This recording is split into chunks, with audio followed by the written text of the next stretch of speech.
Okay, welcome to the top 3 moments from the Thornhill Chess Club CFC Rated Rapid today. This is the first video for the Thornhill Chess Club, and we're going to cover the 3 moments from today.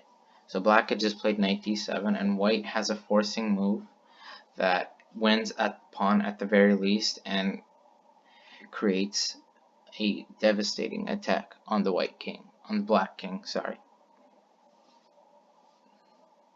So if you want to, you can pause your video, or if you don't want to solve this puzzle, you can keep watching. This move forces the king out and creates an attack on the king. The move is bishop takes h7.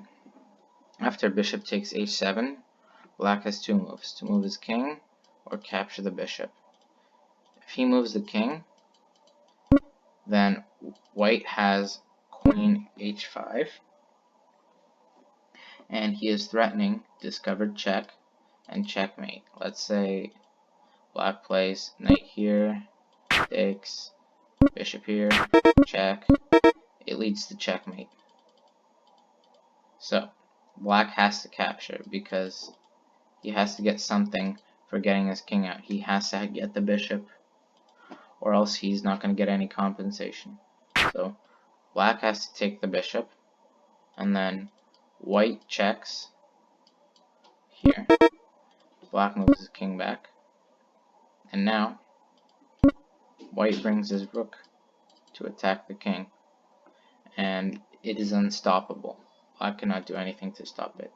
Black plays f6, white can play g6, and after rook here, f8, it is checkmate. So that's the first moment for the Thornhill CC CFC Rated event today. The second moment was a game between me and ChessGM 1001, so he gets 2 appearances in the club, in the video already. So we'll look at this from my perspective. I played here. So I am black, and I'm also very stupid. I play a horrible move, h2. So now white looks like he's about to lose, but he has a forced draw with the move rook h8, because if black captures, then it is stalemate for white, and he is able to escape with the draw. So me, as black, is trying to escape with my king, where I cannot manage to escape, and he continues to check. And eventually, I play king e6, hoping for white to take the rook and perhaps get one of these 2 pawns promoted.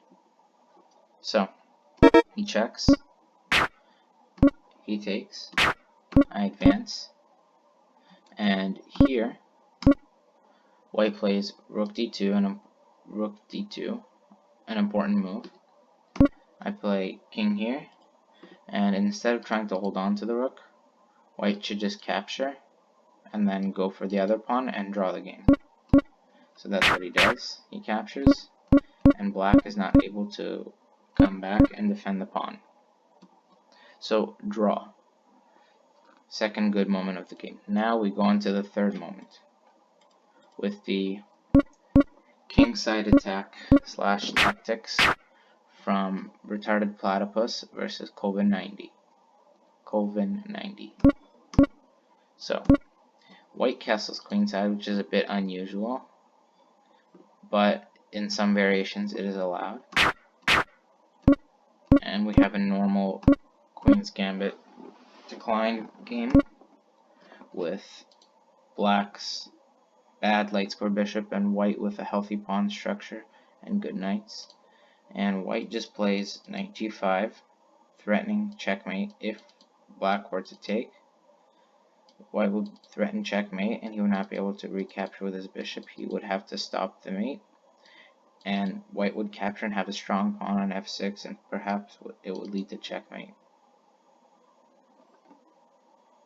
So after this move,